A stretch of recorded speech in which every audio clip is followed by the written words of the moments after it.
하나님, 사람이 떡으로만 사는 게 아니요 하나님 말씀으로 산다 하신 그 말씀 앞에 있습니다.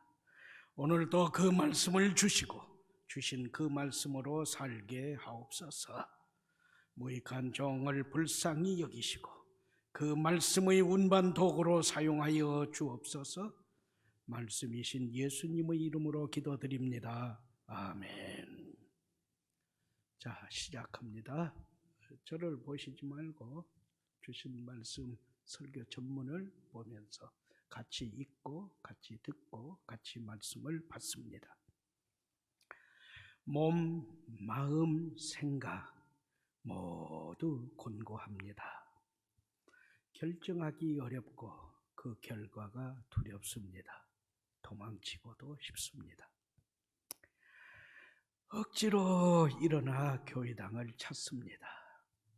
나는 뭔가 어찌해야 하는가, 할 수는 있는가 탄식하면서 교회당을 찾습니다. 교회당에 이르니 화단의 이름 모를 꽃이 저를 부릅니다. 그래서 저는 그 꽃 앞에 쪼그려 앉았습니다. 꽃을 통해서 제 마음에 주신 말씀의 묵상입니다. 예수님께서 교훈하신 산상수훈 중 마태복음 6장 25절부터 34절, 특히 28절부터 30절, 들의 백합화가 어떻게 자라는가 생각하여 보라. 들의 백합화가 어떻게 자라는가 생각하여 보라. 주님의 말씀을 읊조립니다. 나 들꽃은 스스로 있을 곳, 있을 자리를 결코 선택하지 못합니다. 누군가 나를 여기에 심었어요. 아니면 바람에 날리는 씨앗이 여기에 떨어져 내가 여기 있어요 꽃을 피웠어요. 당신도 메마른, 거칠고 메마른 땅, 비옥한 땅 선택 못해요. 누가 당신을 성산교회에 심으셨나요?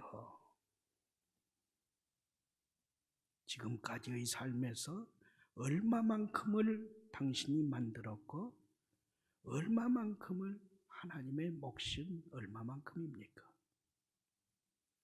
나 들꽃은 주변 환경을 조금도 통제하지 못합니다. 주변의 가시덤불, 잡풀들과 생존의 싸움을 해야 합니다. 큰 나무에 가려 햇빛을 받지 못합니다. 당신도 그래요. 뭘 통제할 수 있나요? 질병 통제해요? 황사와 미세먼지 당신이 통제할 수 있어요? 지금까지의 삶에서 주변 환경을 얼만큼 좌우했습니까? 얼마만큼이 하나님의 몫이었습니까? 나 들풀은 날씨에 완전히 의존합니다. 가뭄, 장마, 태풍 조정할 수 있어요? 조정하셨어요? 못해요. 닥치면 그냥 버티고 견딜 뿐입니다. 버티고 견뎌서 살아남는 거지 조정할 수 있는 거 아니에요. 당신도 마찬가지예요. 북핵 문제, 당신에 대한 사람들의 오해, 편견 변화시켰나요? 남편 변화시켰어요? 아내 변화시켰어요? 자식들 마음대로 변화시켰어요? 부모님 변화시켰어요? 아직도 당신이 당신 삶을 좌우한다고 자신해요? 지금까지 당신이 얼만큼 했고 하나님의 몫은 얼만큼이었나요? 나 들꽃은 계절, 기후 및 주변 사람, 주변 사건으로 확 달라집니다. 뜻하지 않는 이상기후, 불 뜯는 속의 발굽에 질끈질밟혀 죽기도 하고 꺾여지기도 하죠. 때로는 소가 싸는 똥, 오줌, 뒤집어 쓰는 거죠. 많은 채송화 같은 건 똥 싸면 똥에 질식돼서 죽어버리죠. 이것들은 내가 오늘에 있기까지 겪은 위협입니다. 그러나 동시에 한편으로는 하나님께서 나를 나 되게 하시려 사용하신 모든 것이기도 합니다. 그것이 없었으면 오늘의 내가 없는 거죠. 그래도 나는 성전 화단에 힘겼기에 생존하기 위해 크고 많은 위협을 당하지 않고 합력하여 선을 이루신 은혜 안에서 여러 종류 각양각색 모양의 꽃을 피우면서 지내고 있습니다. 오늘 여기까지 당신의 성장에서 얼마만큼이 당신 몫이었고 얼마만큼이 하나님의 몫이었습니까? 예수님은 나 들꽃의 아름다움이 솔로몬의 부귀영화를 능가한다 말씀하십니다. 나는 사람들이 이름도 모르는 들꽃이에요. 그러나 하나님은 솔로몬보다 영화롭다 하시고 내 존재, 내가 있음, 내 모습 그 자체가 귀하고 사랑스럽다 하십니다. 김기풍 그리고 성산교회 여러분 한 분 한 분 당신도 마찬가지입니다. 당신이 당신의 이기적인 죄를 다 버리면 하나님께서 더 기뻐하시겠지만 그래도 다 못 버려도 여전히 죄 가운데 살아도 있는 그대로의 당신을 사랑하십니다. 당신의 죄가 셀 수 없고 추악하지만 하나님의 사랑에 비하면 그 셀 수 없고 추악한 모든 죄는 한낱 쓰레기일 뿐입니다. 그 하나님의 사랑이 당신의 죄를 예수님 안에서 보혈로 씻어 버리시고 성령 하나님의 불로 타오르는 당작처럼 태워 버리셨습니다. 고개 드세요. 풀 죽지 마세요. 기죽어 지내지 마세요. 다시 힘을 내세요. 세상 걱정 우수살이 혼자 다 짊어진 건양 풀 죽어가지고 쭉 처져서 지내지 마세요. 더군다나 하나님의 집에 성전에 왔을 때는 그러지 마세요. 당신의 것 중에서 무엇이 얼마만큼이 당신의 것이고 무엇이 얼마만큼이 하나님의 것입니까? 이 이외에도 몇 가지가 더 있지만 그냥 생략했습니다. 여기까지만 하겠습니다. 3월 21일 주일, 28일 주일, 4월 4일 주일, 세 주일 동안 상고한 말씀을 복습합니다. 3월 21일 주일, 에스더 8장 21절부터 23절의 증언과 교훈. 에스라가 왕에게 군대 호위를 요청하지 않습니다. 곧 세상의 힘과 권세에 의존하지 않습니다. 의존하지 않고 각종 성전 성물과 엄청난 양의 각종 보물을 지니고 수천 명의 백성을 데리고 2000km 5천리 길을 걷는 귀환을 예루살렘으로 성전으로 고향으로 귀환을 앞두고 대적과 도적의 위험, 일행의 안전을 염려하며 금식 기도를 선포하고 금식 기도에 무릎을 꿇습니다. 이렇게 금식 기도를 드리니 하나님께서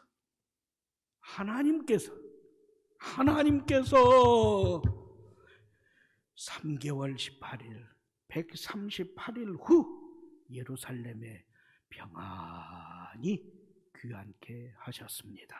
할렐루야. 이 은혜를 누린 에스라가 고백하고 증언하고 선포합니다. 우리 하나님의 손이 우리를 도우사 대적과 길에 매복한 자의 손에서 건지셨다. 아멘. 우리 하나님의 손이 우리를 도우셔서 대적과 길에 매복한 자들의 손에서 건져내셨도다. 아멘. 성산이는 오지 두메산골 눈 녹은 진흙을 통해서도 예수님을 증언해 주신 하나님께서 언제 어디에서 누구에게나 오늘의 성산인 역시 언제 어디에서 누구에게나 예수님 안에서 선하게 역사하심을 세일의 기도회에서 체험케 하시기를 사모하며 기도했어요. 그리고 세일의 동안 체험했습니다. 아멘. 3월 28일 주일 다니엘 3장 16절부터 27절의 증언과 교훈. 사드락 메삭 아벳느고는 왕, 신상, 풀무, 환난에서 큰 믿음, 가장 큰 믿음, 그렇게 하지 아니하실지라도 이 가장 큰 믿음을 증언했습니다. 큰 믿음은, 가장 큰 믿음은 하나님을 하나님 되시게 섬김에서 비롯되었어요. 그리고 큰 믿음, 가장 큰 믿음은 성전을 바라보며 무릎 꿇는 성전 예배로 온전케 되었어요. 이에 교회당 예배당은 예수님을 구주로 믿는 성도들의 모임 장소 그 이상입니다. 예배당은 성도가 예배당 안에 들어선 그때부터 그의 성도의 모든 것을 세상과 분리시킵니다. 여러분도 예배당에 들어오셨을 때 분리되어져야 해요. 그래서 본질적으로 새롭고 거룩하고 신령한 영역으로 옮겨집니다. 옮겨 놓습니다. 이때부터 본질적으로 새롭고 거룩하고 신령한 영역으로 옮겨 놓은 그때부터 새롭고 거룩하고 신령한 영역 안에 있는 성도로서의 예배가 이루어집니다. 이것이 예배당 안에서의 예배 체험이기에 우리는 오늘도 예배당에서 예배를 드립니다. 할렐루야. 아멘. 4월 4일 부활절 민수기 9장 9절부터 14절의 증언과 교훈. 하나님은 모든 백성에게 말씀하세요. 백성은 모두 어떤 경우에서도 여호와 앞에서 유월절 예배를 준수해야 한다. 다만 특별 사정으로 유월절을 못 지켰다면 한 달 후 율례대로 지켜야 한다. 네 멋대로 예배 드리는 게 아니다. 말씀이 교훈한 대로 예배 드려야 한다. 이를 어기면 그는 자신의 죄를 담당할지라 그 백성 중에서 끊어지리라. 아멘. 예, 그렇습니다. 교회당 예배당에서의 예배는 특별 사정에서 유예될 수는 있지만, 미뤄질 수는 있지만 지속적인 대체나 소멸되지 않습니다. 교회당 예배당은 가정과 직장 등 내가 살아가는 현장과는 다른 거룩한 영역입니다. 그러나 가정 등 나만의 공간은 하나님 간섭도 싫어해요. 나만의 공간이란 거죠. 나만의 영역이라고 고수하기에 가정 나만의 공간에서 예배당 예배와 같은 예배는 본질상 불가능합니다. 예배, 봉헌, 서원, 약속은 유예는 되지만 소멸되는 것이 아니라 다시 유예가 끝나면 말씀하신 대로 수행해야 하기 때문입니다. 그래서 성산이는 수시로 꼭 연말에는 유예되고 서원하고 약속한 것이 내가 하나님께 다른 사람들에게 어떻게 제대로 갚지 않았는가, 회복하지 않았는가 점검하면서 이행하는 겁니다. 계속되는 코로나19로 국가, 지역, 가정, 개인의 모두 힘들고 교회의 고통도 큽니다. 보다 깊은 성찰이 필요해요. 보다 더 구체적인 방안을 세워야 해요. 그러한 이 시점에 서 있는 우리에게 말씀은 다니엘 선지자의 기도를 통해 우리에게 성찰과 계획의 지혜를 더하여 줍니다. 하나님은 나의 심판자이시다. 하나님은 나의 심판자이시다. 이 뜻의 이름을 가진 다니엘이라는 이름 뜻은 하나님은 나의 심판자이시다, 이 뜻이에요. 이 다니엘은 소년 시절에 조국 유다가 하나님의 심판으로 바벨론에게 멸망당함을 직접 경험합니다. 그리고 이 심판 과정에서 예레미야 선지자를 통한 하나님의 약속, 포로 생활 70년 후에 해방되리라. 70년 후에는 너희가 포로에서 해방되리라. 소망의 약속을 함께 듣습니다. 그러나 바벨론의 군사력을 보고 들은 포로들은 체념합니다. 이 약속 성취는 불가능하다 판단하고 잊어버리고 체념합니다. 그러던 어느 날 70년이 훌쩍 지났어요. 다니엘은 바벨론이 페르시아에게 망하고 고향으로 돌아가라, 페르시아 왕의 칙령을 봅니다. 듣습니다. 그 순간 번쩍 다니엘은 포로 70년 후에 해방되어 귀환하리라 약속 말씀을 기억합니다.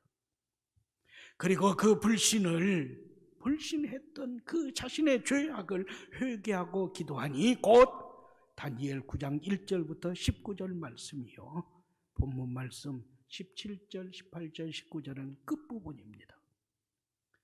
말씀은 코로나19에 매인 우리에게 성도로서의 합당한 기도 제목, 성도로서의 합당한 기도 내용을 교훈합니다.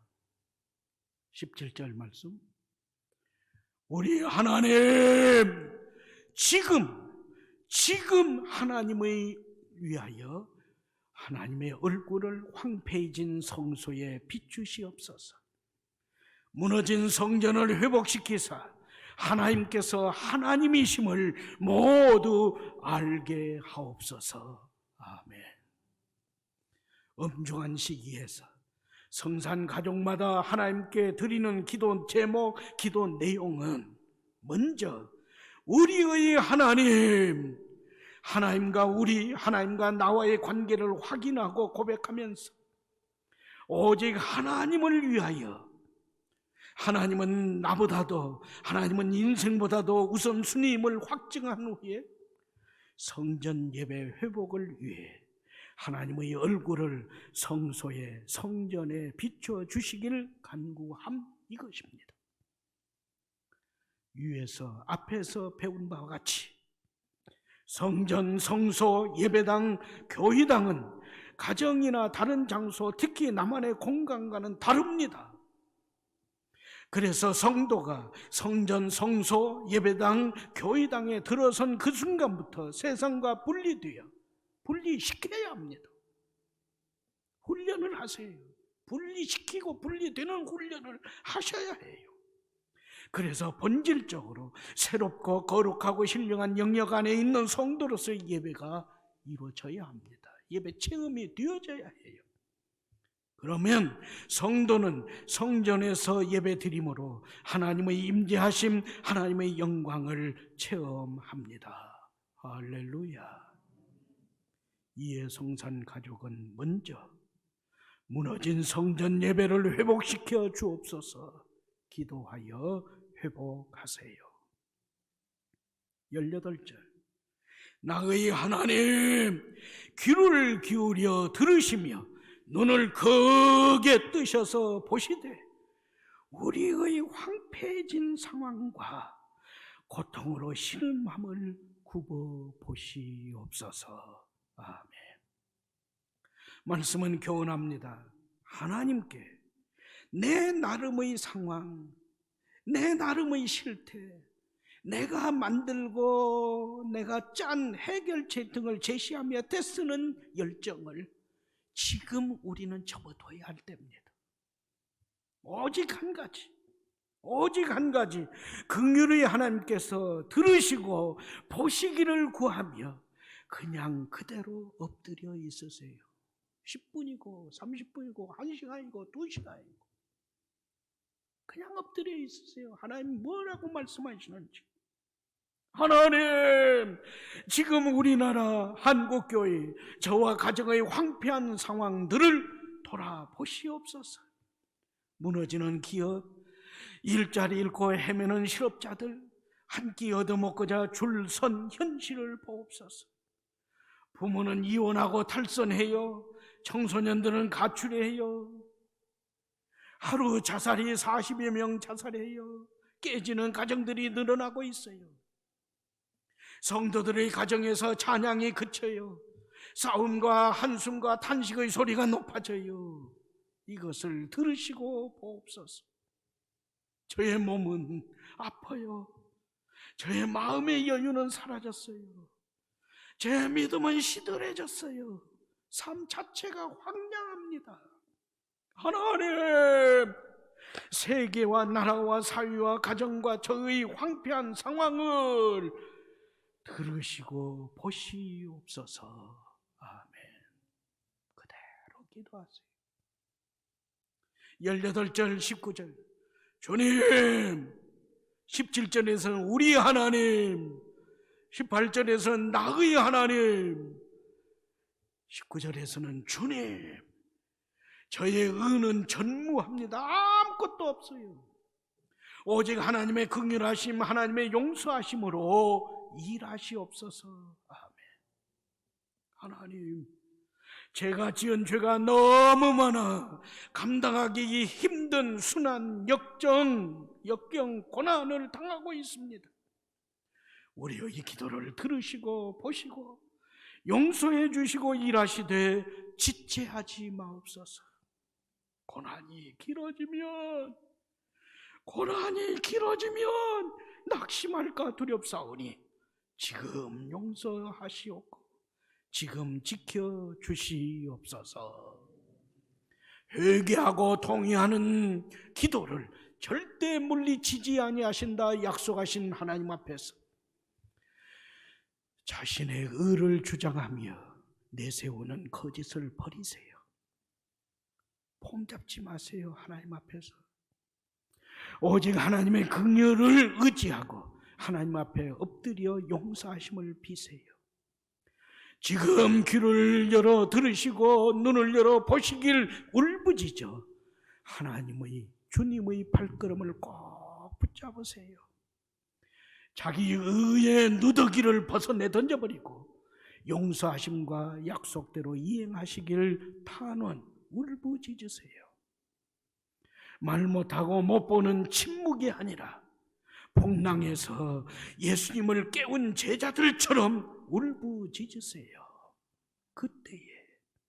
그때에 우리의 울부짖음에 중심이 뜨거워지신 하나님께서 용서하시며 다시 기회를 주셔서 하나님의 살아계심과 영광을 선포케 하십니다. 할렐루야. 아멘. 19절 하반절 나의 하나님 자신을 위해서 일하시옵소서. 내가 아니고 내 영광이 아니고 내 회복이 아니고 내가 잘 먹고 잘 입고 건강하게 살기 위해서가 아니라 하나님 자신을 위해서 일하시옵소서. 저희는 하나님의 이름으로 일컬음을 받기 때문입니다. 아멘. 마음으로 대답해 주세요. 누가 너를 이리로 인도했으며 너는 여기서 무엇을 하며 여기서 무엇을 얻었느냐? 누가 너를 이리로 인도했으며 너는 여기서 무엇을 하며 여기서 무엇을 얻었느냐? 나는 1년 12달 365일 하나님을 잊지 않고 동행하며 사는 예찬 이사동 성도입니까? 세상 유혹에 넘어지지 않고 예수님만 바라보며 사는 주 바라기 성도입니까? 말씀하신 대로 믿음을 지키며 성실하게 살고 있는 말씀 충만한 성도입니까? 나는 하나님과 사람들, 나 자신에게 부끄럽지 않게 살아가는 예찬 이사동입니까? 얼마나 기도 생활에 충실했고 과연 말씀대로 순종하는 삶을 힘써 영위합니까? 전도, 훈련과 양육, 구제, 섬김, 교제 생활에 얼마나 힘쓰며 몸부림합니까? 예! 내가 사는 이유, 믿음의 목표, 기도의 핵심은 오직 이 한 가지, 오직 이 한 가지, 하나님의 영광입니다. 이에 우리 성산 가족은 세일의 기도의 끝자락에서 오늘 마치잖아요. 끝자락에서 하나님께 간절히 기도드립니다. 화단의 꽃을 통한 교훈을 들을 귀로 듣고 들은 그 말씀을 생각하게 하시니 감사합니다. 성도된 저의 삶과 제가 사는 이유가 하나님의 구원, 하나님의 영광과 직결됨을 명심하게 하시옵고 저의 몸, 저의 시간, 저의 재능, 저의 재물을 하나님의 구원, 하나님의 영광을 위한 도구로 사용하여 주옵소서. 성산교회와 성산인 각 사람은 하나님의 것, 하나님의 소유이오니 저희를 통해, 성산교회를 통해, 성산가족을 통해 만민이 주님께서 하나님이심을 알아가게 하심을 지체하지 마옵소서. 아멘. 20절 곧 19절까지의 그 기도, 다니엘이 이와 같이 자신과 백성의 죄를 자복하고 예루살렘을, 성전을 위해 기도하니 23절 하나님은 다니엘이 기도를 시작할 때에 가브리엘 천사를 다니엘에게 보내셔서 71회의 환상을 보여주시고 풀이까지 해주셨습니다. 저는 여러분 한 분 한 분이 이 예배당에서 예배드리면서 기도하면서 성도의 교제 속에 하나님이 보여주시는 환상을 보기를 원합니다. 하나님의 말씀을 듣고 하나님께서 우리 각 사람에게 기대하시는 그 환상을 보면서 두 주먹 불끈 쥐고 다음 대의 세상을 향해 나아가는 성도로 무장시켜 주시길 주님의 이름으로 축원합니다. 이제는 우리 차례이니 조금 더 진지해지고 조금 더 하나님께로 가까이 나아가 이루를 체험하세요. 다 같이 합심 기도합니다. 시작. 하나님, 하나님의 얼굴 빛을 황폐해진 성전에 비추셔서 성전 예배를 회복시켜 주옵소서. 하나님의 은혜에 무지했던 어제의 삶을 이제는 끊어버리게 하옵소서. 하나님께 봉헌할 열매 없는 빈 털터리의 삶을 오늘로 청산하게 하옵소서. 하나님과의 관계를 온전하게 회복하는 그 은혜를 더하여 주옵소서. 대만을 용서하시고 믿음, 지혜, 능력을 다시 가득 채워주셔서 일하게 하옵소서. 우리의 모든 죄와 허물을 용서하여 주옵소서. 지금 우리의 부르짖음을 들으시고 우리의 형편을 보시고 응답해 주옵소서. 만민이 다 하나님의 거심을 나타내 주셔서 영광을 받아 주시옵소서. 예수님의 이름으로 기도합니다. 아멘.